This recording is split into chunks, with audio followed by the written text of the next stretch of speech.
प्रिय विद्यार्थियों, बिल्कुल एक नए वीडियो में आप सभी को स्वागत करता हूं। यह जो वीडियो है कक्षा 12वीं के विद्यार्थियों के लिए है। विषय हो रहा है हिंदी और मैं इस वीडियो में आप लोगों को गुलाबी चूड़ियाँ से संबंधित महत्वपूर्ण प्रश्नों को लेकर आया हूं। जैसा कि आपको पता है कि मैं आप लोगों को गुलाबी चूड़ियाँ की व्याख्या बहुत ही आसान भाषा में समझा दिया हूं। यदि आप वो नहीं देखे हैं तो हमारे चैनल के प्लेलिस्ट में जाकर देख सकते हैं, जिसका नाम लिखा हुआ है WB क्लास 12 सेमेस्टर 2 हिंदी 2025 लिखा होगा या सेमेस्टर 3 तक ही लिखा होगा। आप उस चैनल का प्लेलिस्ट को देख लीजिएगा। वहाँ पर आपको गुलाबी चूड़ियाँ कविता की व्याख्या बहुत ही आसान भाषा में कराई गई है और आपको मैं उस वीडियो में बताया हूं और इस वीडियो में भी बता रहा हूं कि यह जो सेमेस्टर 3 है बहुत इम्पॉर्टेंट है। इसी का नंबर जो है आपका 3 और 4 का नंबर जुड़कर आपका परसेंटेज निर्धारित होगा। तो सेमेस्टर 3 आपके लिए बहुत ही महत्वपूर्ण है। मन लगा के पढ़िए, जी जान लगा के पढ़िए। 1 और 2 में आप क्या किए इससे कोई मतलब आपका नहीं है, इस बात को थोड़ा ध्यान दीजिएगा। 3 और 4 का ही परसेंटेज आपका मायने रखेंगे, उसी से आपका परसेंटेज बनेगा कि आप किस डिवीज़न से 12 क्लास पास किए हैं।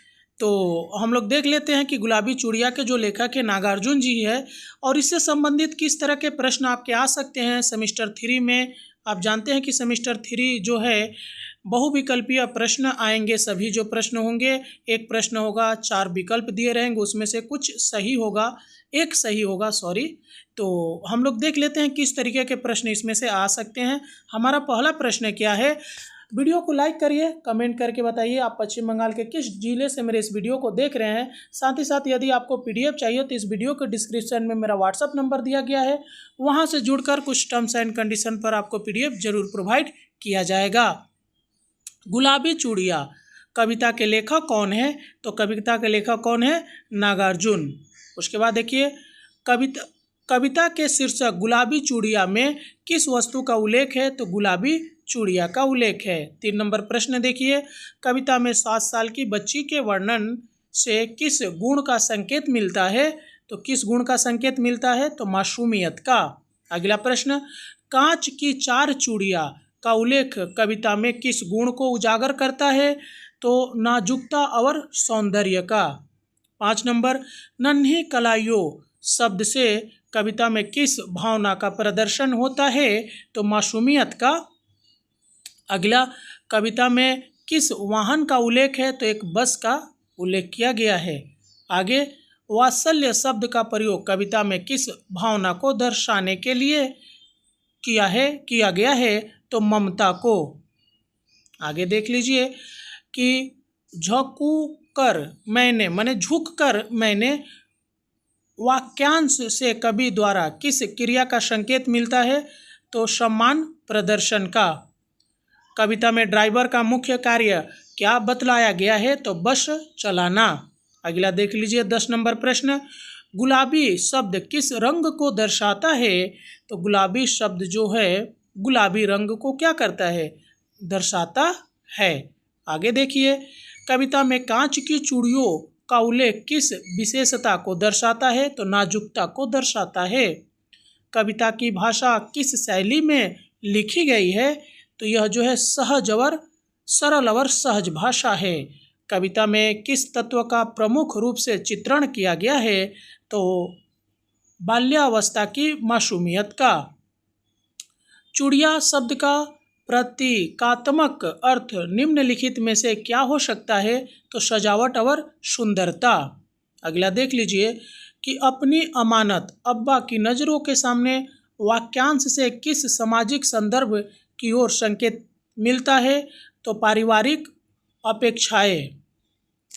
कविता में प्रयुक्त चित्रात्मक भाषा का मुख्य उद्देश्य क्या है? तो ये है मानव भावनाओं को उजागर करना। अगला प्रश्न देखिए, 7 साल की बच्ची के वर्णन से कविता में किस संदेश का संचार होता है? तो मासूमियत और निर्दोषता का। हुक से लटका वाक्यांश से किस अर्थ की अनुभूति होती है? तो अस्थिरता का। कविता में चूड़ियाँ शब्द किस उद्देश्य से प्रयोग हुआ है, तो आकर्षण का प्रतीक है यह। बस और ड्राइवर के उल्लेख से कविता में किस सामाजिक स्थिति पर टिप्पणी की गई है, तो आम जीवन के संघर्ष का। झुककर मैंने वाक्यांश से किस भाव का संकेत मिलता है, तो यह सम्मान और विनम्रता का। दूधिया वात्सल्य से कविता में किस भाव की अनुभूति होती है, तो नरमाई और कोमलता का।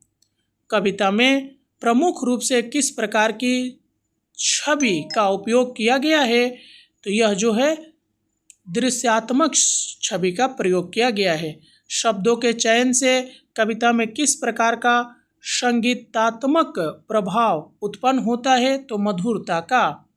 कविता से किस साहित्यिक शैली की झलक मिलती है, तो आधुनिकतावादी का।